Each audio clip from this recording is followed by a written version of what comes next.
Hi friends, stock മാർക്കറ്റിൽ വലിയ fall സംഭവിക്കുമ്പോൾ ആലോചിക്കുന്ന ഒരു കാര്യമാണ് മ്യൂച്വൽ ഫണ്ടിൽ ലംസം ചെയ്യുക എന്നത്. അപ്പോൾ പലരും ചോദിക്കുന്ന ചോദ്യമാണ്, ലംസം ചെയ്യുകയാണെങ്കിൽ ഏതാണ് ബെസ്റ്റ് മ്യൂച്വൽ ഫണ്ട് എന്നത്. അപ്പോൾ ഈ വിഷയത്തെക്കുറിച്ചാണ് നമ്മൾ ഈ വീഡിയോയിൽ സംസാരിക്കുന്നത്. R4iയിലേക്ക് എല്ലാവർക്കും ഒരിക്കൽ കൂടി സ്വാഗതം.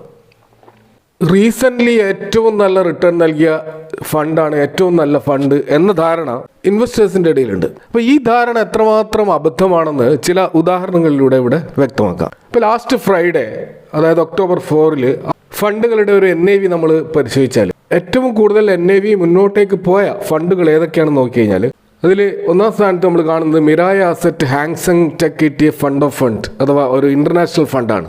ആ ഫണ്ടാണ് 5.97% മുന്നേറ്റം ഒറ്റ ദിവസം കാണിച്ചത്. ഇനി മറ്റ് ഫണ്ടുകൾ നോക്കുകയാണെങ്കിൽ Axis greater China equity fund of fund, അതുപോലെ DSP global innovation fund, PGIM India emerging marketing fund, അതുപോലെ Edelweiss greater China equity offshore fund. അപ്പോൾ ഈ ഫണ്ടുകളുടെയൊക്കെ ഒരു പ്രത്യേകത, ഇതൊക്കെ ഇൻ്റർനാഷണൽ ഫണ്ടുകളാണ്. അതായത് ഇന്ത്യയുടെ അല്ലാത്ത മറ്റ് വിദേശ രാജ്യങ്ങളിലെ ചൈന അല്ലെങ്കിൽ US പോലെയുള്ള എമേർജിംഗ് മറ്റ് മാർക്കറ്റുകളിൽ ഇൻവെസ്റ്റ് ചെയ്യുന്ന മ്യൂച്വൽ ഫണ്ടാണ് ഇവിടെ നമ്മൾ കാണാൻ കഴിയുന്നത്. ഇത് കൂടാതെ സിൽവർ, അതുപോലെ ഗോൾഡ്, പ്രീഷ്യസ് മെറ്റൽസ് ഇതിൻ്റെയൊക്കെ ട്രാക്ക് ചെയ്യുന്ന മ്യൂച്വൽ ഫണ്ടുകളും നല്ല മുന്നേറ്റം നടത്തിയായിട്ട് കാണാം. അപ്പോൾ നമുക്കറിയാം, നമ്മുടെ ഇന്ത്യൻ മാർക്കറ്റ് ഡൗൺ ആയി നിൽക്കുമ്പോൾ കഴിഞ്ഞ വെള്ളിയാഴ്ച പല മാർക്കറ്റുകളും നല്ല അപ്പ് മൂവിലായിരുന്നു. സ്വാഭാവികമായിട്ടും അവിടെയുള്ള ഫണ്ടുകളിലൊക്കെ നിക്ഷേപിക്കുന്നവരെ സംബന്ധിച്ചിടത്തോളം ആ ഒരു മ്യൂച്വൽ ഫണ്ടിൻ്റെ NAV നല്ല രീതിയിൽ മുന്നോട്ട് പോയതിൽ അത്ഭുതമില്ല. എന്നാൽ നമ്മളൊരു 6 മാസം പിറകിലോട്ട് പോയി കഴിഞ്ഞാൽ കാര്യങ്ങൾ കുറച്ചുകൂടി മാറി മറിയുന്നത് കാണാം. അവിടെയും മിറായ അസറ്റിൻ്റെ Hang Seng tech ETF fund of fund, ആ ഒരു ഇൻ്റർനാഷണൽ ഫണ്ട് 73% റിട്ടേൺ മൊത്തത്തിൽ നൽകിയതായിട്ട് കാണാം. Bandhan small cap fund 32%, Motilal Oswal mid cap fund ഏകദേശം 30% റിട്ടേൺ നൽകി. അതുപോലെ കൊഡാക് കൺസംഷൻ തീമാറ്റിക് ഫണ്ട് അത് 30% റിട്ടേൺ നൽകി. അതുപോലെ HDFCയുടെ pharma and health care fund 29% return നൽകി. ഇനി നമ്മൾ ഒരു വർഷത്തെ ഒരു റിട്ടേൺ നോക്കിക്കഴിഞ്ഞാൽ ഏറ്റവും ടോപ്പ് റിട്ടേൺ നൽകിയ ഫണ്ട് എന്ന് പറയുന്നത് HDFCയുടെ ഡിഫൻസ് ഫണ്ടാണ്. ഇതൊരു തീമാറ്റിക് ഫണ്ടായിരുന്നു. നമുക്കറിയാം, ഡിഫൻസ് സെക്ടറിലും PSU സെക്ടറിലും നല്ല ബൂമുണ്ടായ വർഷമായിരുന്നു കഴിഞ്ഞ വർഷം. അപ്പോൾ സ്വാഭാവികമായിട്ടും ആ സമയത്തുള്ള അത്തരം ഫണ്ടുകളാണ് നല്ല മുന്നേറ്റം നടത്തിയെന്ന് കാണാം. അതുപോലെ ICICI പ്രൊഡൻഷ്യലിൻ്റെ PSU equity fund 71% return നൽകി. അതുപോലെ മോട്ടിലാൽ ഒസ്വാളിൻ്റെ മിഡ് ക്യാപ് ഫണ്ട് അവിടെയും 71% റിട്ടേൺ നൽകിയിട്ടുണ്ട്. അതുപോലെ UTI Nifty 500 value 50 index fund, അതും ഒരു മൾട്ടി ക്യാപ് ഫണ്ടാണ്, അതും 69% റിട്ടേൺ നൽകി. അതുപോലെ LICയുടെ ഇൻഫ്രാസ്ട്രക്ചർ ഫണ്ട് 69% റിട്ടേൺ നൽകിയിട്ടുണ്ട്. അപ്പോൾ ഇതിൽ നമുക്ക് മനസ്സിലാകുന്നത് ഷോർട്ടർ ടൈം ഫ്രെയിമിൽ, ചെറിയ കാലയളവുകളിൽ, ഒരു വർഷത്തെ താഴെയുള്ള ഫ്രെയിമിൽ നമ്മൾ മ്യൂച്വൽ ഫണ്ടുകൾ നോക്കുമ്പോൾ അവിടെ കൺസിസ്റ്റൻ്റ് ആയിട്ട് റിട്ടേൺ നൽകുന്ന ഒരു ഫണ്ടും ഉണ്ടാവില്ല, എല്ലാം മാറി മറിയുന്നത് കാണാം. അപ്പോൾ കുറച്ചും കൂടി സ്റ്റേബിളായിട്ട് ഈ റിട്ടേൺ കാണണമെങ്കിൽ നമ്മൾ കുറച്ചും കൂടി ലോങ്ങർ ടൈം ഫ്രെയിമിലേക്ക് പോകേണ്ടതുണ്ട്. അപ്പോൾ ഒരു വർഷത്തുള്ളിൽ വരുന്ന NAVയുടെ ഈ ഒരു ഫ്ലക്ച്വേഷൻ മാറുന്നതിനനുസരിച്ച് നമ്മൾ ഒരു ഫണ്ടിൽ നിന്ന് മറ്റൊരു ഫണ്ടിലേക്കൊക്കെ മാറുന്നത് തികച്ചും റെക്കമെൻഡ് ചെയ്യപ്പെടാവുന്ന ഒരു കാര്യമല്ല. കാരണം ഈ സ്റ്റോക്കുകൾ പോലെ സിങ്ക് ട്രേഡ് ചെയ്യേണ്ട ഒരു സംഭവമല്ല മ്യൂച്വൽ ഫണ്ട്. കാരണം മ്യൂച്വൽ ഫണ്ട് നമ്മൾ കുറച്ചും കൂടി ഒരു ലോങ് ടേം വ്യൂ പോയിന്റിലൂടെയാണ് കാണുന്നത്.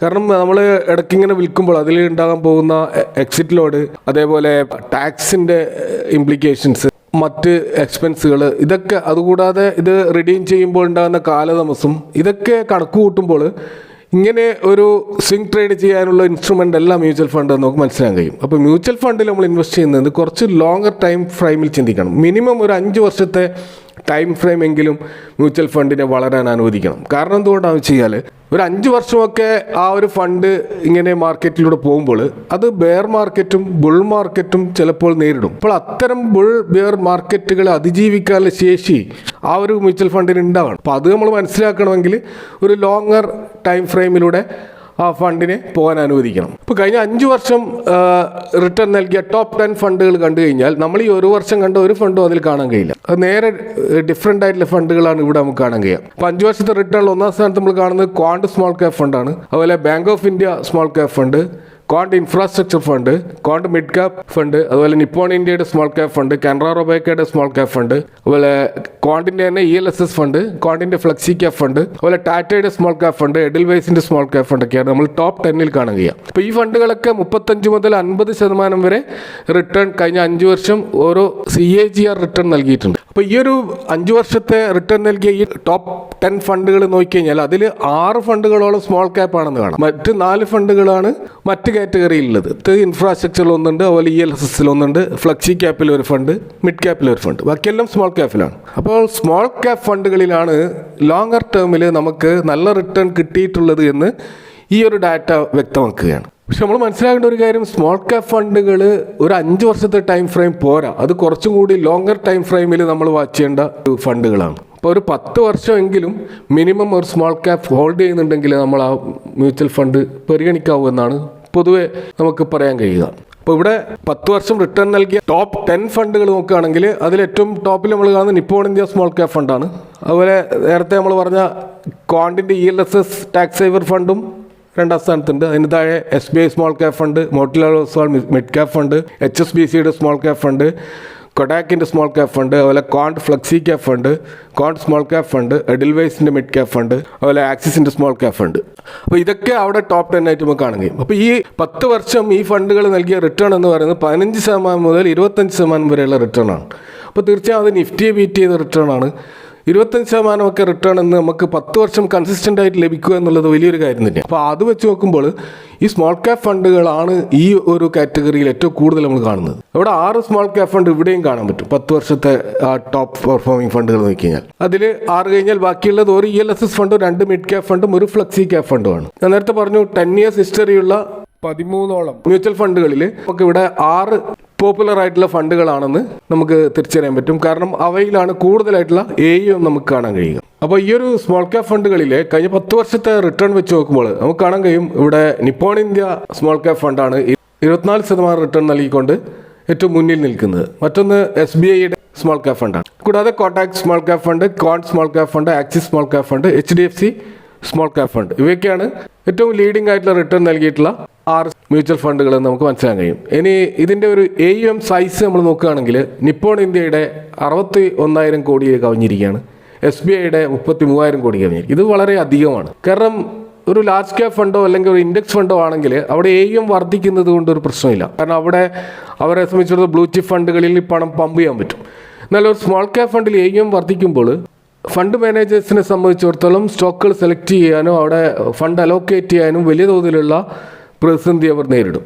അതുകൊണ്ട് തന്നെ AUM വളരെ അധികമാകാനും പാടില്ല. അതേസമയം AUM വളരെ കുറയുന്നതും പ്രശ്നമാണ്. അത് ലിക്വിഡിറ്റി ഇഷ്യൂ ഉണ്ടാക്കും. അതുകൊണ്ട് ഇവിടെ നമുക്ക് കാണാൻ കഴിയുന്നത് കൊഡാക്കിൻ്റെ 17,000 കോടിയേ ഉള്ളൂ, ക്വാണ്ടിൻ്റെ 25,000 കോടിയാണ്, അതേപോലെ ആക്സിസിൻ്റെ ഏകദേശം 23,000 കോടി. അപ്പോൾ ഈ 3 ഫണ്ടുകൾ നമുക്കൊരു കുറച്ചും കൂടി ഒരു കംഫർട്ടബിൾ ആയിട്ടുള്ള ഒരു AUM പൊസിഷനാണ് ഇവരിൽ കാണുന്നത്. ഇനി അടുത്തൊരു എക്സ്പെൻസ് റേഷ്യോ ആണ് നമ്മൾ പ്രധാനമായിട്ട് മ്യൂച്വൽ ഫണ്ടിൽ നോക്കുക.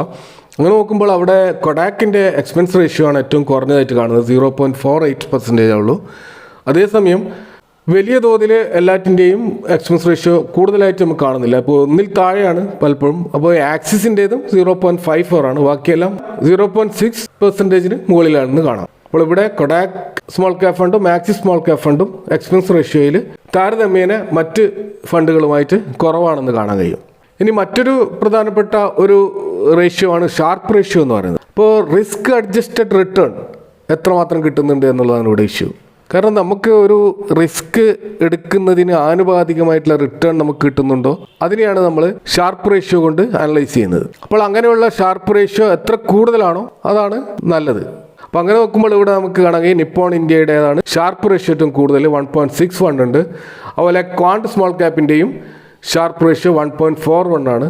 അപ്പോൾ അങ്ങനെ നോക്കുമ്പോൾ ഈ 2 ഷാർപ്പ് റേഷ്യോയിൽ മുന്നിട്ട് നിൽക്കുന്നത് നമുക്ക് കാണാൻ പറ്റും. ഇനി നമുക്ക് അടുത്തൊരു പാരാമീറ്റർ ആയിട്ടുള്ള ആൽഫ പരിശോധിച്ച് കഴിഞ്ഞാൽ ആൽഫ എത്ര കൂടുതലാകുന്നോ അത്രക്കും നല്ലതാണ്. കാരണം അത് ബെഞ്ച് മാർക്കിനെ എത്രമാത്രം ഔട്ട് പെർഫോം ചെയ്യുന്നുണ്ട് എന്നാണ് അത് സൂചന നൽകുന്നത്. അപ്പോൾ അങ്ങനെ നോക്കുമ്പോൾ ഇവിടെ നമുക്ക് നിപ്പോൺ ഇന്ത്യയുടെ സ്മോൾ ക്യാപ്പ് ഫണ്ട് 8.26 ആൽഫ കാണിക്കുന്നുണ്ട്. അതുപോലെ ക്വാണ്ടിൻ്റേത് 6.36 ആൽഫയും കാണിക്കുന്നുണ്ട്. അപ്പോൾ ആ റിട്ടേണിൻ്റെ കാര്യത്തിലും ഇങ്ങനെയുള്ള ഔട്ട് പെർഫോമൻസിൻ്റെ കാര്യത്തിലും നിപ്പോൺ ഇന്ത്യയും ക്വാണ്ട് സ്മോൾ ക്യാപ്പുമാണ് ഏറ്റവും നന്നായിട്ട് പെർഫോം ചെയ്തതെന്ന് നമുക്ക് കാണാൻ. എന്നാൽ ബീറ്റ നോക്കുകയാണെങ്കിൽ, കാരണം ബീറ്റ എന്ന് പറയുന്നത് ബെഞ്ച് മാർക്ക് താഴോട്ടേക്ക് പോകുമ്പോൾ ഇത് എത്രമാത്രം താഴോട്ടേക്ക് പോകുന്നുണ്ട് എന്നുള്ളതാണ്. നമുക്കറിയാം, നമ്മളെ സംബന്ധിച്ചിടത്തോളം സ്റ്റോക്ക് മാർക്കറ്റ് എന്ന് പറയുന്നത് ഹൈലി വളറ്റൈലാണ്. ഏത് സമയം അത് താഴോട്ടേക്ക് പോകാം. ആ സമയത്ത് നമ്മളുടെ പണം പൂർണ്ണമായും നഷ്ടപ്പെടുന്ന ഒരവസ്ഥ ഉണ്ടാവരുത്. അതിനെ നമ്മൾ മനസ്സിലാക്കാൻ ഉപയോഗിക്കുന്ന ഒരു പാരാമീറ്ററാണ് ബീറ്റ എന്ന് പറയുന്നത്. ഇപ്പോൾ ഇവിടെ നമുക്ക് കാണാൻ കഴിയും, ഇവിടെ ബീറ്റ ഏറ്റവും കുറഞ്ഞിട്ടുള്ളത് SBIയുടെ സ്മോൾ ക്യാപ്പ് ഫണ്ടിലും അതുപോലെ കൊഡാക്കിൻ്റെ സ്മോൾ ക്യാപ്പ് ഫണ്ടിലും അതുപോലെ ആക്സിസിൻ്റെ സ്മോൾ ക്യാപ്പ് ഫണ്ടിലുമാണ്. ഏറ്റവും കൂടുതൽ കാണിക്കുന്നത് ക്വാണ്ടിൻ്റെയാണ്. അപ്പോൾ അങ്ങനെ നോക്കുമ്പോൾ റിസ്ക് ഏറ്റവും കൂടുതലുള്ളത് ക്വാണ്ട് സ്മോൾ ക്യാപ്പ് ഫണ്ടിലാണ്. അതുപോലെ നിപ്പോണിൻ്റെ HDFCൻ്റെ ഒക്കെ 0.78 ആണ് കാണിക്കുന്നത്. അപ്പോൾ കുറവ് കാണിക്കുന്ന ഈ ഒരു 3 ഫണ്ടുകളിലാണെന്ന് കാണാൻ കഴിയും. SBI, കൊട്ടാക്, അതുപോലെ ആക്സിസ്. ഇനി മറ്റൊരു പ്രധാനപ്പെട്ട സംഭവമാണ് സ്റ്റാൻഡേർഡ് ഡീവിയേഷൻ എന്ന് പറയുന്നത്. സ്റ്റാൻഡേർഡ് ഡീവിയേഷൻ എന്ന് പറയുന്നത് ആ സ്റ്റോക്കിൻ്റെ റിട്ടേണിൻ്റെ ആ ഒരു ആവറേജിൽ നിന്ന് അല്ലെങ്കിൽ ഒരു മീനിൽ നിന്ന് എത്രമാത്രം ഇത് മുകളിലോട്ടും താഴോട്ടും പോകുന്നുണ്ട് എന്നുള്ളത്, അതിൻ്റെ വോളറ്റിലിറ്റിയാണ് ഈ സ്റ്റാൻഡേർഡ് ഡീവിയേഷൻ അളക്കുന്നത്. അപ്പോൾ നമുക്കറിയാം നമ്മളെ ലോങ് ടേം ഇൻവെസ്റ്റ്മെൻ്റ് ആണ് ചെയ്യുന്നത്, പ്രത്യേകിച്ച് 10 ഇയേഴ്സിൻ്റെ ഒരു ടൈം ഹൊറൈസൺ ആണ്. അപ്പോൾ സ്വാഭാവികമായിട്ടും അവിടെ നമുക്ക് ആ ഒരു നമ്മുടെ മ്യൂച്വൽ ഫണ്ടിൻ്റെ NAV വലിയ തോതിൽ ഹൈ ആവുകയും അതേപോലെ തന്നെ താഴോട്ടേക്ക് വരികയും ചെയ്യുന്നത് നമ്മളെ സംബന്ധിച്ചിടത്തോളം അത് ആശങ്ക ഉണ്ടാക്കുന്നൊരു കാര്യമാണ്. അപ്പോൾ ഒരു കൺസിസ്റ്റൻ്റ് ആയിട്ടുള്ള ഒരു റിട്ടേൺ ആണ് നമുക്ക് വേണ്ടത്. ഇവിടെ കാണാൻ കഴിയും ഈ സ്റ്റാൻഡേർഡ് ഡീവിയേഷൻ്റെ ആ ഒരു അളവ് ഏറ്റവും കുറവാണ് നമുക്ക് വേണ്ടത്. അങ്ങനെ നോക്കുമ്പോൾ ഇവിടെ നമുക്ക് കാണുന്നത് SBIയുടെ സ്റ്റാൻഡേർഡ് ഡീവിയേഷൻ 12.05 ആണ്, ആക്സിസിൻ്റെ 11.92 ആണ്. ഈ 2 ഫണ്ടുകളാണ് സ്റ്റാൻഡേർഡ് ഡീവിയേഷൻ്റെ കാര്യത്തിൽ കംഫർട്ടബിൾ ആയിട്ടുള്ള പൊസിഷനിലുള്ളത്. അതേസമയം നിപ്പോണിൻ്റെത് 14.68 ആണ്. അതുപോലെ കൊട്ടാക്കിൻ്റെ 13.47, കോണ്ടിൻ്റെയാണ് ഏറ്റവും ഹൈ 17.41, അതേപോലെ HDFCയുടെ 14.62. അപ്പോൾ ഇവിടെ നമുക്ക് SBIയുടെയും ആക്സിസിൻ്റെയും ആ സ്മോൾ ക്യാപ് ഫണ്ടുകളാണ് സ്റ്റാൻഡേർഡ് ഡീവിയേഷനിൽ മികച്ചു നിൽക്കുന്നത് നമുക്ക് കാണാൻ കഴിയും. അപ്പോൾ ഇങ്ങനെ നമ്മൾ ഈ പല വിധത്തിലുള്ള ഇത്തരം മ്യൂച്വൽ ഫണ്ട് റേഷ്യോകൾ അപ്ലൈ ചെയ്യുമ്പോൾ നമുക്ക് കുറച്ചുകൂടി നല്ല മ്യൂച്വൽ ഫണ്ടുകൾ സെലക്ട് ചെയ്യാൻ അത് സഹായിക്കും. ഇപ്പോൾ ഈ ലംസം ചെയ്യുക എന്നുള്ള ഉദ്ദേശത്തോട് ഇൻവെസ്റ്റ് ചെയ്യുന്നതിനെ സംബന്ധിച്ചിടത്തോളം ലംസം ഒരൊറ്റ സ്ട്രെച്ചിൽ ചെയ്യുക എന്നുള്ളത് വളരെ ആത്മഹത്യാപരമായ കാര്യമാണ്. അതിന് നമ്മളെ ക്യാപിറ്റൽ ഡിവൈഡ് ചെയ്യണം. ഒരു 3-4 ഭാഗങ്ങളായിട്ട് അതിനെ ഡിവൈഡ് ചെയ്തുകൊണ്ട് ഓരോ ഡിപ്പിലും നമ്മൾ പമ്പ് ചെയ്യുകയാണ് വേണ്ടത്. അപ്പോൾ ഇവിടെ നമുക്ക് നമ്മുടെ NAVയിൽ നിന്ന് ഒരു 5% ഒക്കെ താഴോട്ടേക്ക് പോവുകയാണെങ്കിൽ അത് ഒരു ലംസം ചെയ്യാനുള്ള ഒരു അവസരമാണെന്ന് നമുക്ക് മനസ്സിലാക്കാം. അപ്പോൾ ഇവിടെ നമ്മളിവിടെ പറഞ്ഞിട്ടുള്ള ഈ ഒരു പാരാമീറ്റേഴ്സൊക്കെ വെച്ച് നോക്കുമ്പോൾ ഇവിടെ SBIയുടെ സ്മോൾ ക്യാപ് ഫണ്ട് അതുപോലെ ആക്സിസിൻ്റെ സ്മോൾ ക്യാപ് ഫണ്ടാണ് ഓവറോൾ പെർഫോമൻസ് വെച്ച് നോക്കുമ്പോൾ ഒരു റിസ്ക് അഡ്ജസ്റ്റഡ് റിട്ടേൺ നൽകുന്നത് എന്ന് മനസ്സിലാക്കാൻ കഴിയും. അത് കുറച്ചും കൂടി കൺസിസ്റ്റൻ്റ് ആണെന്ന് മനസ്സിലാക്കാൻ കഴിയും. അതേസമയം നിപ്പോണും ക്വാണ്ടും ആണ് ഏറ്റവും ഔട്ട് പെർഫോം ചെയ്യുന്നത്. പക്ഷേ അതിലുള്ള റിസ്ക്കും വോളറ്റിലിറ്റിയും കൂടുതലാണ് എന്നുള്ള കാര്യം കൂടി നമ്മൾ മനസ്സിലാക്കേണ്ടതുണ്ട്. ഇപ്പോൾ ഇവിടെ ഏതെങ്കിലും ഒരു മ്യൂച്വൽ ഫണ്ട് റെക്കമെൻഡ് ചെയ്യുന്നില്ല. ഇവിടെ പരാമർശിച്ച 6 ഫണ്ടുകളും നല്ല ഫണ്ടുകളാണ്. നിങ്ങളുടേതായ മാനദണ്ഡങ്ങൾ ഉപയോഗിച്ചുകൊണ്ട് മ്യൂച്വൽ ഫണ്ട് സെലക്ട് ചെയ്യുക. ഇനിയും പല റേഷ്യോകളും ഇവിടെ പരാമർശിക്കാത്തതുണ്ട്. വീഡിയോ ലെങ്ത് കൂടുന്നതുകൊണ്ട് ഞാൻ ഇവിടെ നിർത്തുകയാണ്. അടുത്ത വീഡിയോയിൽ അതിനെപ്പറ്റി കൂടുതൽ സംസാരിക്കാം. Thank for watching. See you next time with another video.